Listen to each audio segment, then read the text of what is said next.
you tell us about yourself, your education, your experiences, and any other information you want to share? Okay. I am currently a senior at SFA, so I will be graduating soon and I will be certified to teach C through 6. I did teach pre-K 5 prior to this, and I did that for 3 years. And then I am, for 2 years, I was the behavior para here at Huntington Elementary, and then I have been working in the pre-K class along with doing behavior para work since the beginning of the school year.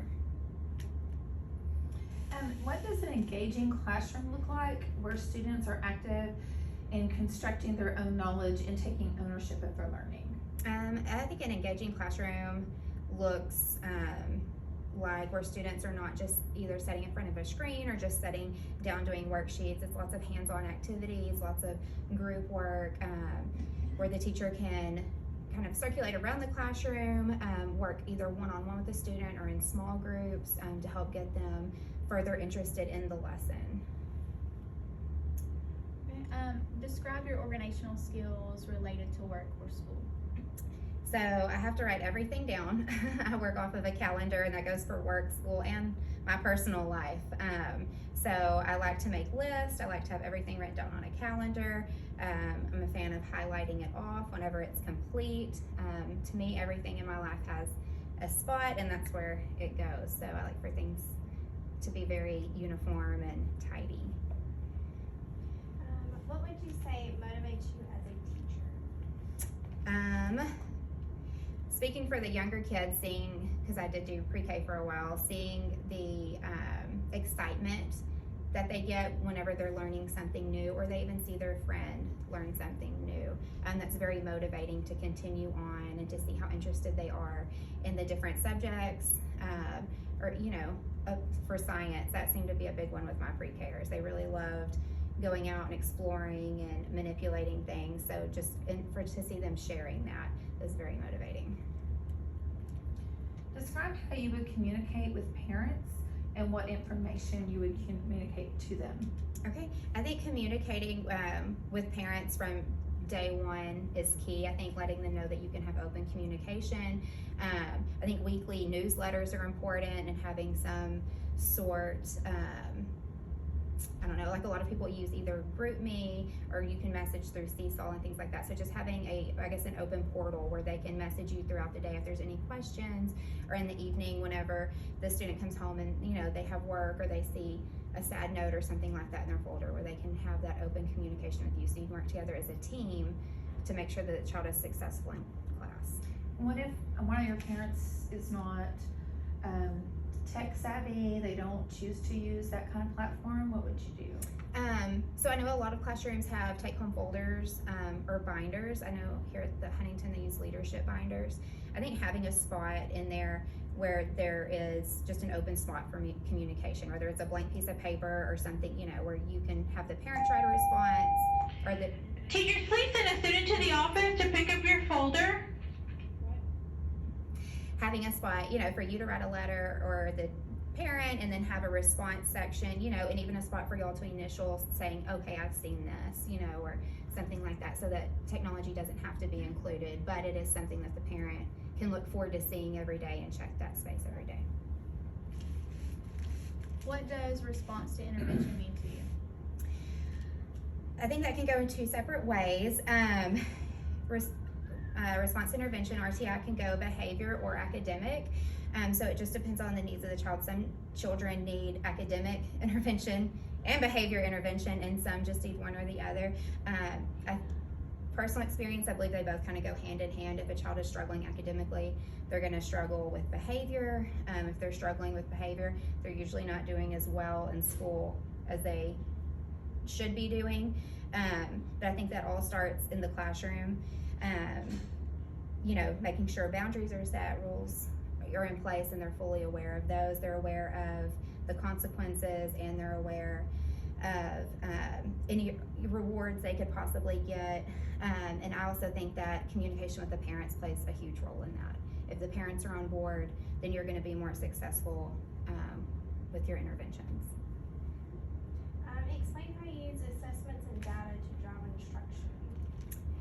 I think those are both vital components when building your instruction. I think that you have to, first off, assess. If your students don't know how to add single digit numbers, then you can't go ahead and move into adding double digit numbers, you know. And so simple assessments, even if they're informal, you know, assessments, those are what, you know, it's gonna have to help you. If you don't do those informal assessments or even the formal assessments, you don't know when it's okay to move to the next level, or if you should take a step back and reevaluate your lesson and how you communicated with the children and see if you need to teach that in another way. I mean, I think data, I think it's crucial to keep data, especially for your children who are possibly, you know, RTI students, because even if it's just keeping a portfolio where you're making copies and keeping some of their work, for you to go back and reflect on later, even, you know, pair with another teacher or a principal and reflect on it later as to where we can make changes to help that child be successful. How do you individualize instruction?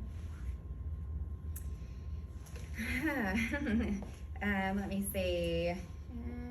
Like, how do you know where a student is in the mastery of the concepts, and how would you document this for each student? Again, I think that informal assessments are huge because, like I gave the, you know, example with the 4 + 4. How do we know it equals 8? That could be, you know, me circulating around the classroom and just asking, you know, well, if we have 4 pencils and then we add 4, how many are we gonna have? That's an informal assessment that's going to check that child, and I know I can mark, okay, that child is aware, you know, what it means to add more to it, to make a whole, 2 parts to make a whole. And I think that with children, as far as individualizing, it's just different for all of them. Some of them drive off of just hearing it verbally. As long as they hear it verbally, they have it. Some children require manipulatives for them to build it on their own, for them to see it. Some, you know, are just visual. As long as they see it written out, they have it. So I think as an educator for early childhood, we have to provide all of those things so that it does speak to each individual child. Explain what experience you have working with special education students and gifted and talented students. How would you meet their needs in the classroom? So personally, I have a brother who has Down syndrome and a brother who's autistic. So special education, literally grew up with it. I know that's a little different than working in a classroom and teaching them, but that does help me speak to them on a personal level and understand their needs on a more personal level, which to me does translate into the classroom setting. Like I said, I've done behavior intervention for 2 years, and a lot of the time behavior does kind of coincide with, you know, educational deficiencies. So a lot of these children, it is just me taking them in the classroom by one-on-one or even a small group with 2 or 3 and slowing it down. We're going to talk about the same concepts, but we might use different manipulatives. We're going to, you know, slow it down and do one problem at a time, you know, until everybody gets it. Even if that's doing the same problem 5 times, you know. I think it's just slowing down and taking your time. And I think key is just not getting frustrated. I feel like a lot of people who don't have special education experience do seem to get frustrated with those children a lot more. I do not have any experience with the gifted and talented students. A lot of my experience is just with special education.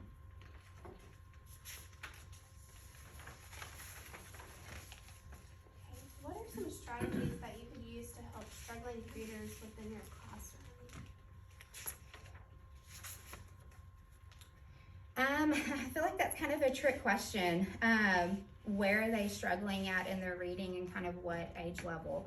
I feel like assessments are going to be key into pinpointing exactly where they're struggling. Are they struggling with decoding? Or are they struggling just with simple phonics? You know, are they struggling with fluency? So I think doing an assessment of them, and even maybe having a coworker do an assessment of them and comparing notes and seeing exactly where that reader is struggling, and then starting from that building block and focusing on that building block to help them catch up with the rest of their group. How often do you use writing within your classroom, and what does that look like?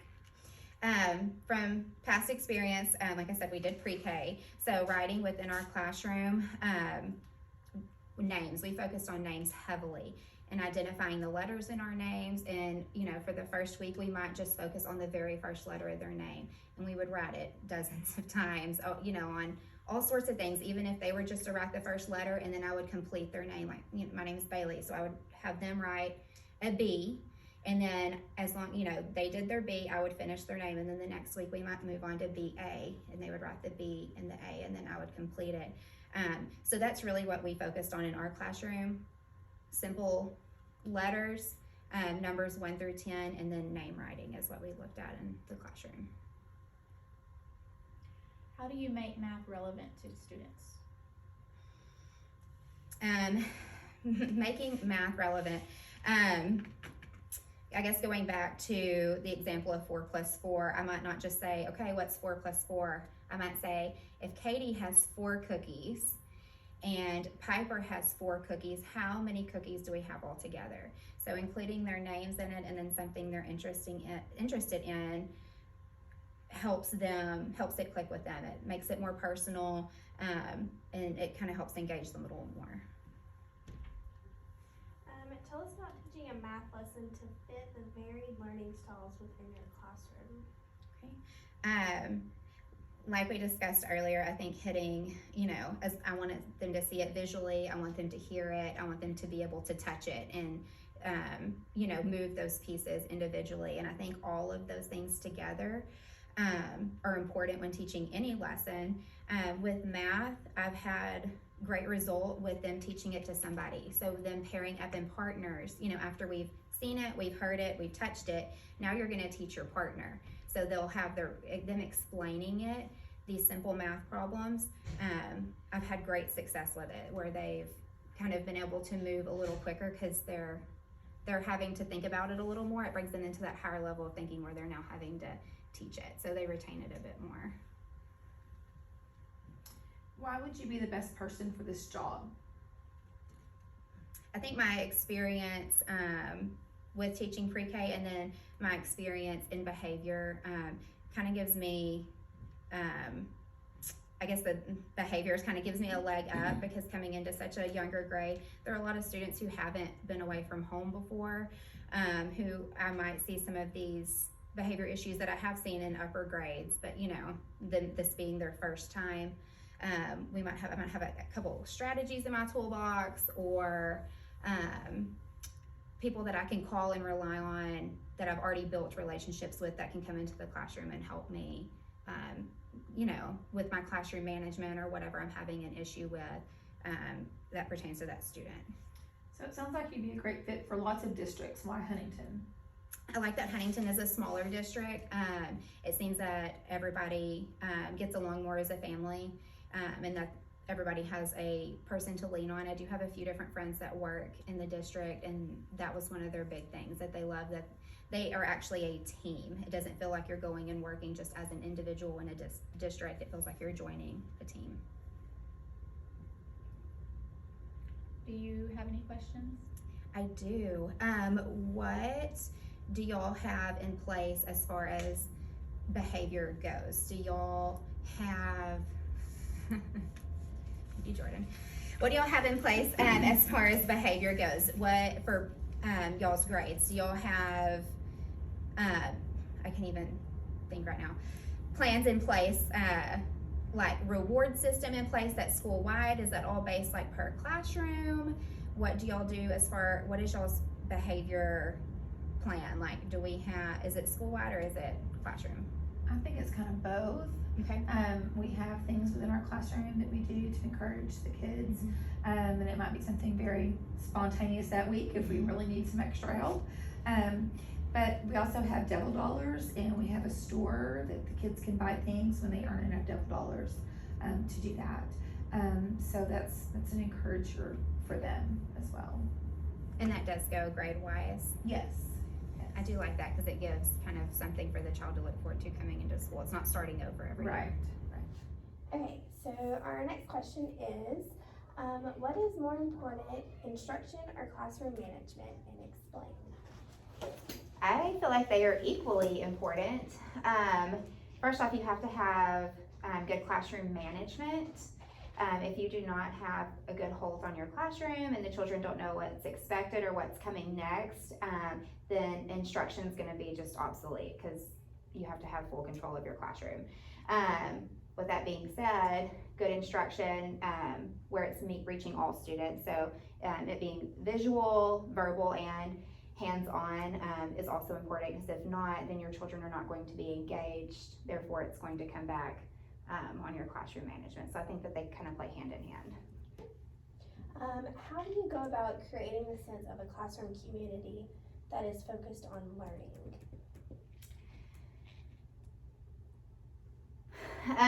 I think that it's important to, like we discussed previously about having like a classroom newsletter as a way of keeping in touch with the parents and keeping that open communication. I think that that's important to bring that in to create a strong classroom community.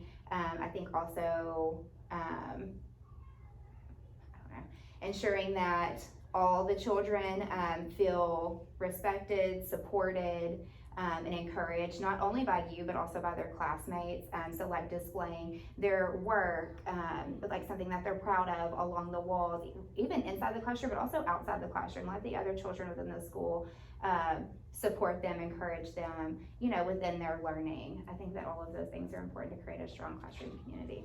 And I think that would also tie into your school culture, like Yeah. the kids seeing their work and everything. What is your discipline procedure? I personally like using the clips, and I like having the children move their own clip. It kind of takes it lets them move their clip and lets them know, okay, I did this was wrong. It makes them take responsibility of their actions. Most children generally don't like moving their clip, so I kind of let that be the first step. The second step, I make, of course the child will move their clip again. That's when I would write home to the parent, either in the folder or message them through whatever portal they prefer. Third, I would end up being an office referral. It usually doesn't end up going that way. Like I said, the children really dislike moving that clip, and usually just a note home to mom or dad or whoever the caregiver is enough to kind of help correct that child's actions. Okay. How do you think that's proactive in your discipline techniques? I think that it's proactive because, like I said, them moving their own clip and taking responsibility for themselves. At the beginning of the year, it seems like we do a lot of clip moving, letting the children move it back and forth, and I do allow them to move it back up. If they correct themselves and they really turn their day around, they can move it back up to where we're not gonna write home to mom, or we're gonna move it back up so that we do have that extra chance in there. So it's tough at first, there's a lot of clip moving, but it ends up being a great proactive thing that we do at the beginning of the year, because getting towards the middle of the year, even end of the year, the children are able to correct themselves or turn themselves around, so there's a lot less clip moving. If you have a persisting issue with a student, like not staying in his or her seat or talking nonstop, hitting friends, what measures would you use to correct the unacceptable behavior? It really just depends on the child. First off, we need to determine why they're not staying in their seat. What's with the excessive talking or lashing out? Is it strictly a behavior issue, or is it a learning issue that's manifesting into a behavior issue? So I think that first we would need to identify the root cause of the issue, and then we would need to move further from there. If it's just a behavior issue, like they're talking nonstop while we're only on the rug, I would probably move that child over to me on the rug, or even place them at a table near the rug where they could still hear and be engaged if they would like, but they weren't capable of disrupting the children around them.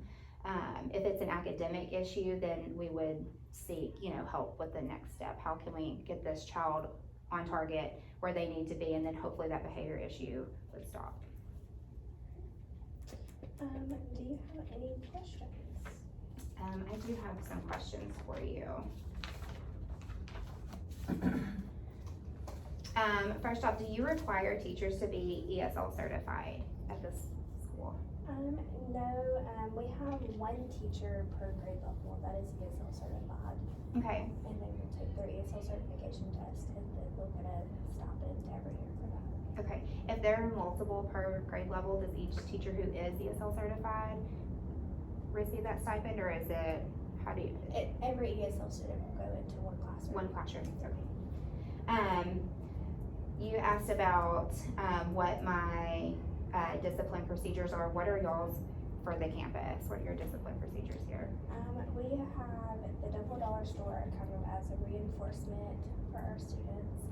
And then typically K through 3rd have consequences. It's going to principal or SAC or lunch detention. Mainly the school-wide ones, I would Yeah. say. And then there's also corporal punishment if the parents choose. Okay. And you mentioned the $double store is positive reinforcement. That's something that is school-wide for all grade levels? Yes, it's say from $1 to $100, and the students can spend their money or save their money. They have to have at least $10 to go to the store, Okay. and they can buy a toy of their choice, and it's a certain amount per toy. Or they can do like lunch with the teacher, or late lunch with the principal, or something like that. Let me see. So I did mention that I am a senior at SFA. Do y'all assist with student loans, post like graduation? If I've been employed here for so many years, or do y'all help pay those back or anything? No? Okay. Do y'all assist with, seeking, like I'm planning on seeking my master's degree. Do y'all have any program for assistance with that? Let me see, I have a few more questions for you. Okay, so,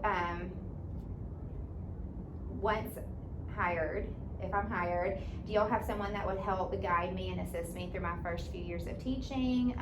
Is that person located on campus? Every grade level has their lead teacher, Okay, and that can help be a mentor teacher. And then we also have a district-wide mentor teacher that comes from certain days, once a week, and we'll check in with you and make sure you're doing everything okay.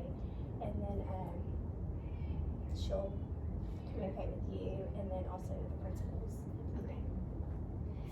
Okay, and how do y'all assess your teachers, not just your first year teachers, but even your experienced teachers? How? We do walkthrough datas, and there's a list of certain things we're looking for, objectives posted, the classroom environment, and if the students are learning, engaged on task. And then we'll also do T-test observations for every teacher. That's one formal observation for 45 minutes that the principal will do. The teacher pretty much gets to choose what time, what lesson, and then the principal will come through and complete that walkthrough. And you'll create kind of your own goals and what you want to set for yourself. Okay. And you'll communicate with the principal and your mentor teacher through that. Okay, are those more frequent for newer teachers, or is it less frequent for experienced, or is it kind of the same across the board? It depends on your experience level here at Huntington. Typically, if you're 5 years, 1 through 5 years, you get a T-test observation every year.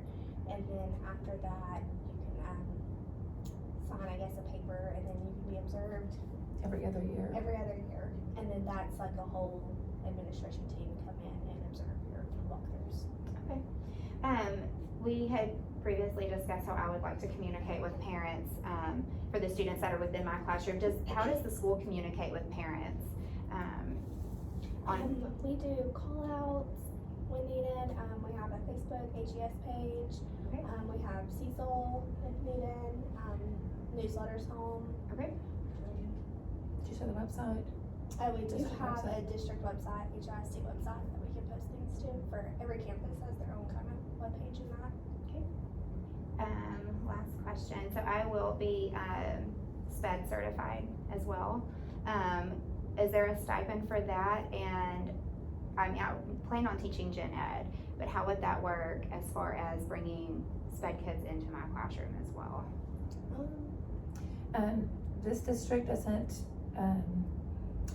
give you any incentives for having them in your room. They just appreciate your knowledge that you might have, but they don't give you any stipend for that. Okay, so it doesn't fall along the same lines as the ESL students. It does not. Okay, those are all my questions, thank you. Alright, I'm gonna give you a few minutes to go over the scenario type questions and write it down, and then we will come back and reconvene. Okay.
Okay.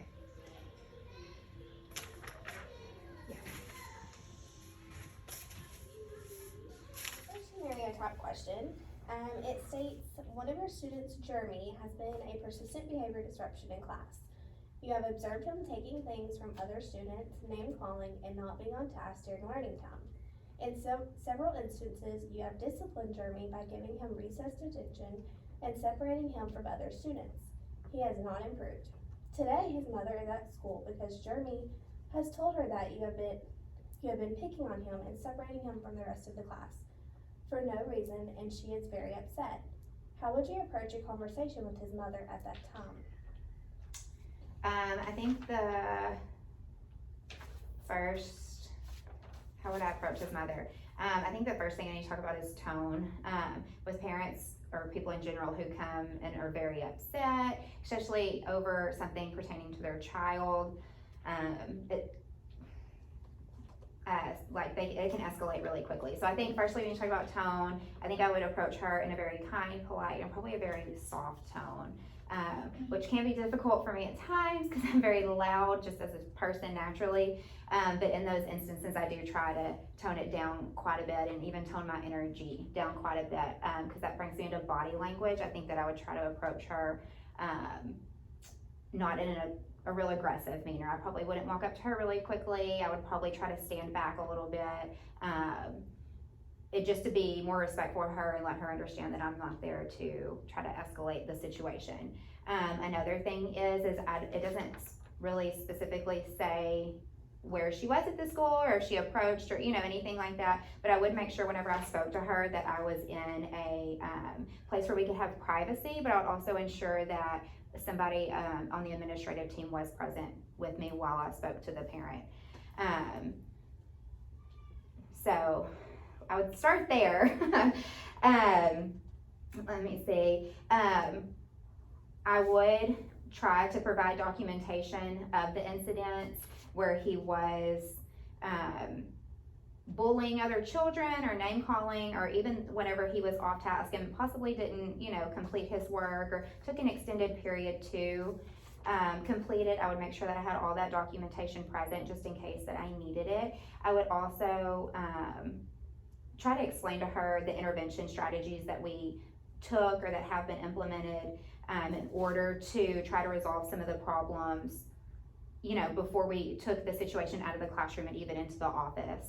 Because it doesn't sound like Jeremy's been to the office. It sounds like, it's just kind of one of those he said, she said type situations where the student is saying, oh, well, she's being mean to me because she moved me to a desk away from the other students, when in reality that was probably just a step that was taken in order to help him get his work completed and help him stay on task so he didn't end up in a worse situation such as SAC or with corporal punishment. So I would try to convey all those things to her, and then I would also discuss with her what the next steps are.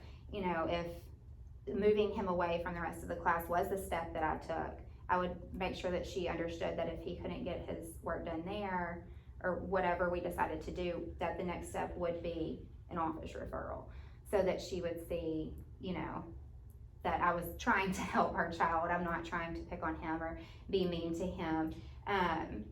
And then, let me see, I would have handy and hope that I wouldn't need it, but the student teacher contract and also the student parent contract ready. And that's something from previous experience, that all students, all parents, all teachers sign at the beginning of the year. And that is to respect each other, and all things like that. And if Jeremy is bullying other students by taking things from them and calling them names, that's not being respectful of his classmates, and maybe Jeremy just needs to be reminded by that. So that's what I would do. Possibly I would request that Jeremy be seen by the counselor, because if he's doing those things to other students and then he's going home and telling his mother that I'm picking on him, it sounds to me like he's possibly attention seeking, and that maybe he needs to talk to somebody about that. All right, Clarissa is one of your students who is failing both reading and math. When you work with her in a one-on-one setting, she seems to understand the material. However, she doesn't complete in-class assignments or homework. You have noticed that she is very quiet, but often daydreaming or in her own world. You have not been successful at reaching a parent or a guardian after multiple attempts. What steps would you take to help Clarissa be successful? I think this is where documentation is going to be your best friend in this situation. that little portfolio that I talked about, keeping per student, keeping, you know, copies of some of her work, taking small notes as to what the circumstance was whenever she was doing which assignment, that sort of thing. I would probably come and present it to the administrative team and see if we could get a formal meeting set up with the mother to see if we could discuss getting her placed in some sort of small group setting so that she could be more successful. And then also try to reach out to mother again to see if maybe she's been tested, I don't know, for like ADD or something like that, to where she is having trouble and maybe she's simply off of her medication at this point. But I think trying to reach mother is key, and then making sure that all of your documentation is in order, so that whenever we do reach out to mother and we do set up a meeting with the admin team, that we can really find a situation that's going to be best for her and her learning, and to see if, I don't know, maybe it's just something simple like, oh, mom hasn't refilled her prescription for a few weeks or having trouble with that. Maybe that's something we could also assist with. No, I can think of. Alright, so our committee for pre-K is going to meet and we will discuss our interview options. Okay, so we've got to make a decision. I guess let's just kind of talk about each person and kind of what we thought about that person. Were there some really good points that you had about either one of them that you really thought that Bailey or Tabitha, that there was really strong? I liked in Tabitha's interview how she was very confident in what she was saying. I felt like her discipline and classroom management was very on target for pre-K. She had a great reward system. I think sticker charts were great, and the clip charts would be a great resource to use. And then like her having previous experience teaching, actually, not being a first year teacher for 3 years in pre-K would be a great experience to have. How did you feel about it? I thought they were both pretty confident. But yeah, I think that you kind of hit on the points that I was kind of thinking. I mean, we want somebody that's strong and confident, but do we think that she's going to get along well with our group, or that she's going to come in and try to run the show, or, you know, kind of, what did y'all think about that part? I feel like she was very kind of overbearing. Yeah. And I just don't know if she would get along with the other pre-K teachers because she has this experience, and I feel like is not wanting to collaborate well with others and like listen to the other teachers and what they have to say. That- kind of do her own thing. Yeah. And I feel like that's it. Collaboration in pre-K is a big For sure. thing with behavior and lesson plans and collaborating together. Yes, and for a new person to be that strong Yeah. is kind of alarming. What did you think? I kind of agree with y'all, with everything that y'all have said. So how did you feel about Bailey? I thought she interviewed very strong. I thought she was very confident. I guess I have to get to know her a little bit better to find out kind of how she would work with us, but I feel like it probably would be a good fit. I feel like it's definitely a better fit than the other one as far as that kind of, you know, personality goes. I didn't really have anything that's really sticking out as a negative. And I guess one of the negatives might be for the other one is that, you know, she's a little overbearing. I liked how Bailey kind of, you know, she had classroom management, she had behavior, she knew pretty much a good bit about RTI and making sure, you know, you close the learning gaps. And I really think she would collaborate well with others and is wanting to learn and eager to learn, and being a first year teacher, I think it's really important. Definitely. I mean, I think she might be a good option for us. So, believe it. Think so. Okay, I'll go for it. All right. Okay, I'm gonna call Bailey. Hopefully she answers. Hello. Hi Bailey, how are you? Oh, I'm well. How are you? Okay, I'm here with the pre-K team and we have made a decision and we would like to offer you the pre-K teacher position. Yay, that's so exciting. Thank you. You're welcome. So we are looking forward to having you. Do you have any questions or anything that you would like to ask? I do. I know that school is starting in roughly 2 months, so I need to start prepping for my classroom. Do y'all have a certain theme that pre-K is going with this year? This year our school theme, or next year, sorry, our school theme is going to be Never Stop Growing.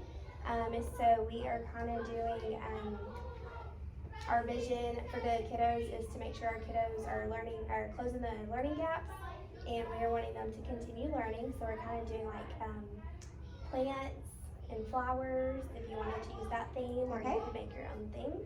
Okay. And then also, am I walking into a completely blank classroom, or is there furniture already in there? Are there things that are left over from a previous teacher? There will be tables and chairs, and then stools to go to the bar. There will be stuff in your closet, resources for you to use, and we just bought new curriculum for pre-K, and then it's also online too, so you'll have those online resources, and you'll just make a CLI Engage account. Trying to think what else, but if you want like center tubs, you can buy that. We do have shelves for centers if you need that, and mailboxes. Okay. There'll be nap mats for you to use for your kids, and towels provided. Okay, wonderful. And then do y'all provide any sort of like allotment for new teachers, or is everything out of pocket on my end? I mean, what you want to choose to decorate your classroom with is kind of out of your pocket, but if you're absolutely needing new chairs or a table or anything like that, then the school will look in the storage building and pull from that, or we can order you new furniture. Okay, and then like I said, I know school is actually starting in 2 months. When does in-service begin? In-service will be the first week in August, and you will have a new teacher orientation date, which will be one day, and then you will begin on a Monday.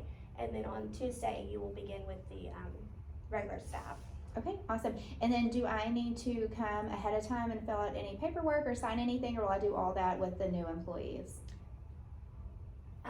You can come and sign your contract, and then the rest of the stuff you can fill out with your at your new orientation. Awesome. And how soon can I get in my classroom to begin preparing and meeting the rest of the team? We are currently, we're gonna clean the floors, and then probably the first week of June, you can probably get in your classroom and start pulling furniture and everything. That's exciting. Thank you so much. Absolutely. If you We're need me. excited. Yay, me too. Thank you.